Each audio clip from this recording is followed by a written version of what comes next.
आज की इस वीडियो में हम डिविजिबल प्रोजेक्ट्स पे एक प्रॉब्लम को सॉल्व करेंगे। जैसे कि हम लास्ट वीडियो में डिटेल में डिविजिबल प्रोजेक्ट्स को पढ़ चुके हैं, लेकिन अगर एक दफ़ा फिर से डिविजिबल प्रोजेक्ट के बारे में जानें तो डिविजिबल प्रोजेक्ट ऑर्गेनाइजेशन या बिजनेस के ऐसे प्रोजेक्ट्स होते हैं जिनको ऑर्गेनाइजेशन पार्ट्स में परफॉर्म कर सकती है, जिन पे ऑर्गेनाइजेशन हिस्सों में वर्किंग कर सकती है। मतलब आधा हिस्सा अभी कंप्लीट कर लें, आधा बाद में, और जो उसका रिटर्न होता है, जो उससे आने वाला प्रॉफिट होता है, मुनाफा होता है, वो भी जितनी इन्वेस्टमेंट करेगी ऑर्गेनाइजेशन, जितना प्रोजेक्ट परफॉर्म करेगी, उसके मुताबिक उसका रिटर्न भी मिलेगा। इसी तरह लेट सपोज एक कंपनी है एबीसी कंपनी, जिसके पास एक प्रोजेक्ट है कि उसने एक बिल्डिंग मैन्युफैक्चर कंस्ट्रक्ट करनी है। अब बिल्डिंग जब उसने बनानी तो बिल्डिंग में डिफरेंट एक्टिविटीज होंगी, जिसमें लेट सपोज के हम दो एक्टिविटीज को ले लेते हैं कि कंपनी जो है वो बिल्डिंग का स्ट्रक्चर बनाएगी और फिर उस स्ट्रक्चर को पेंट करेगी।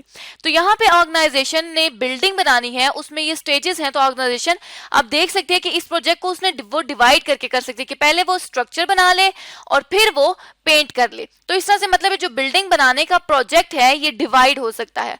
तो ऐसे प्रोजेक्ट को ऑर्गेनाइजेशन किस तरह से अप्रेस करती है कि ऑर्गेनाइजेशन ने कौन कौन से प्रोजेक्ट्स में इन्वेस्टमेंट करनी है। ऑर्गेनाइजेशन प्रॉफिटेबिलिटी इंडेक्स का इस्तेमाल करके इन प्रोजेक्ट्स के बारे में जानती है कि ऑर्गेनाइजेशन को बिजनेस के कौन से डिविजिबल प्रोजेक्ट्स में इन्वेस्टमेंट करनी चाहिए। और प्रॉफिटेबिलिटी इंडेक्स को हम कैसे कैलकुलेट कर सकते हैं? Net present value divided by initial investment करके।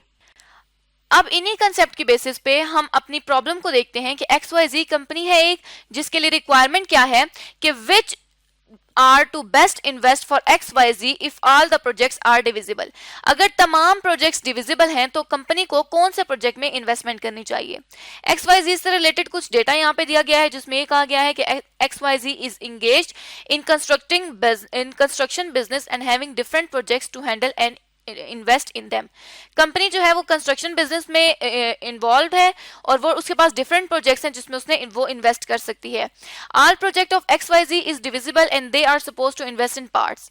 और ऑर्गेनाइजेशन के जो तमाम प्रोजेक्ट्स हैं वो डिविजिबल है और वो पार्ट्स में इनमें इन्वेस्टमेंट कर सकती है। Company has following data regarding different projects. Company के पास डेटा है मुख्तलिफ प्रोजेक्ट्स के बारे में, जिसमें ABCDEFG तक प्रोजेक्ट्स दिए हुए हैं। उनके साथ उनकी इनिशियल इन्वेस्टमेंट या इनिशियल आउटले दिया गया है कि प्रोजेक्ट को स्टार्ट करने के लिए बिजनेस ने कितना पैसा लगाया है। साथ ही साथ उनकी एनपीवीज दी गई है, नेट प्रेजेंट वैल्यू, के कंपनी ने कितना मुनाफा कमा के दिया है, कितनी नेट में जो कैश फ्लो आई है उसकी आज क्या वैल्यू है। तो इस तरह से नेट प्रेजेंट वैल्यू कैलकुलेट की गई है कंपनी की। और साथ ही साथ ये बताया गया है company has only 7,80,000 available to invest.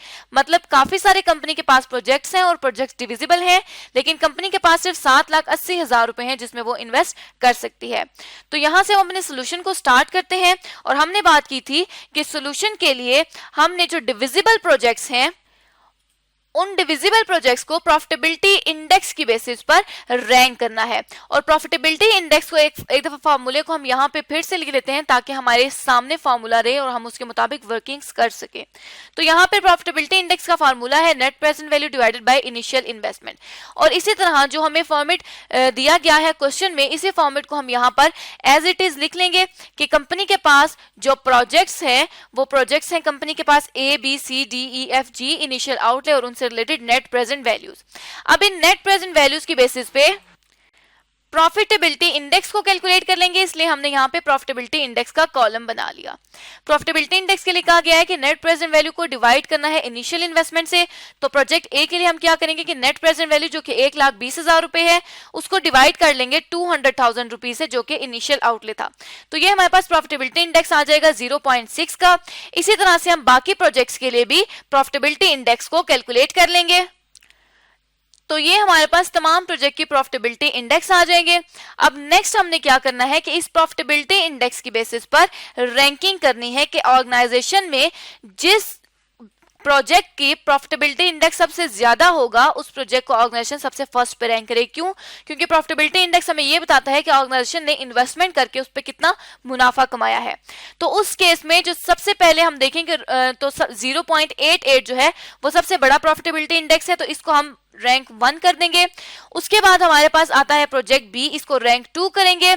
इसी तरह 0.67 को रैंक 3 करेंगे, 0.65 को रैंक 4 करेंगे, 0.62 को रैंक 5 करेंगे, और प्रोजेक्ट ए को रैंक 6, और लास्ट में प्रोजेक्ट सी जिसको 0.43 जिससे प्रॉफिट आ रहा है और जिसकी प्रॉफिटेबिलिटी 0.43 है उसको हम रैंक 7 कर देंगे।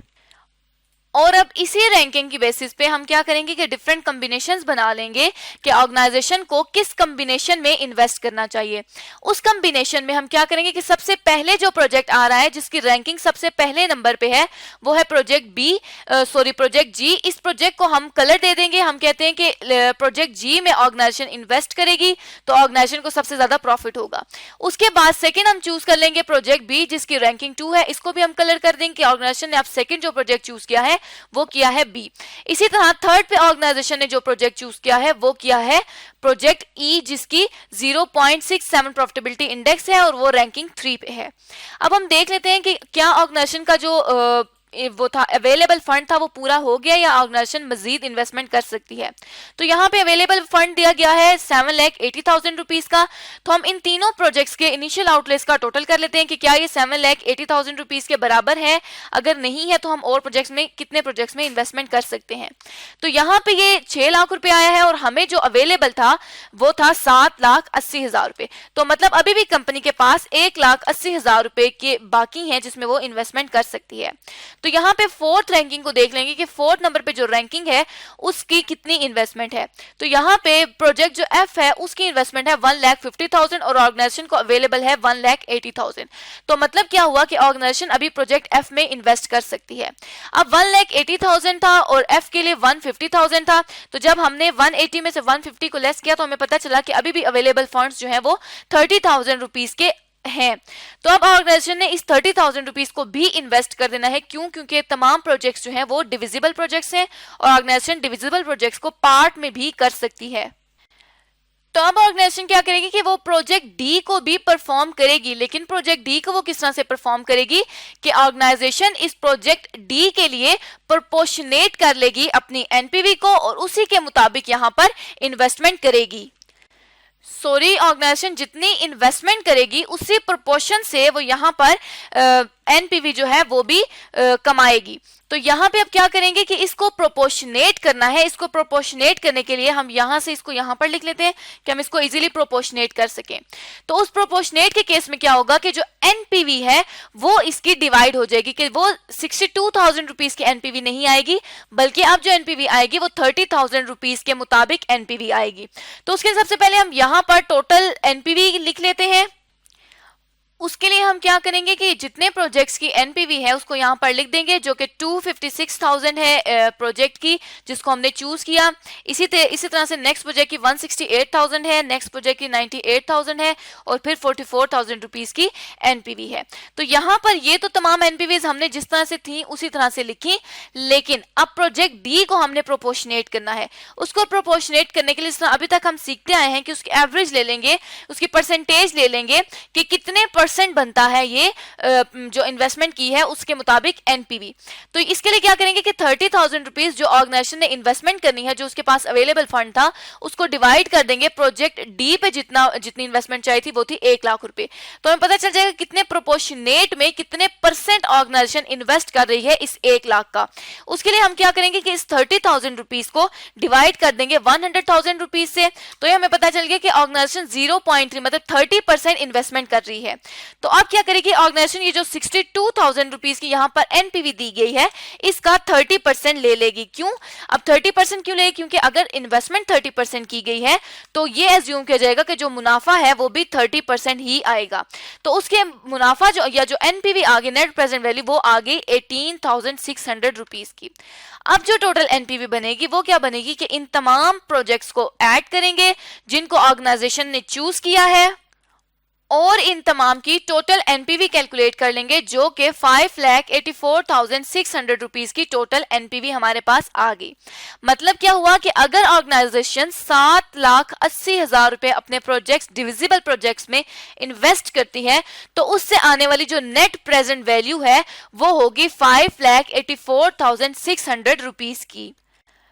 तो इस तरह से आज की इस वीडियो में हमने देखा कि ऑर्गेनाइजेशन के अगर प्रोजेक्ट्स डिविजिबल हैं तो ऑर्गेनाइजेशन किस तरह से अपने प्रोजेक्ट्स में इन्वेस्टमेंट कर सकती है और कौन से पॉसिबल कॉम्बिनेशन ऑर्गेनाइजेशन चूज कर सकती है। हमने यहाँ पे 5 प्रोजेक्ट चूज किए जिनमें ऑर्गेनाइजेशन इन्वेस्ट कर सकती है।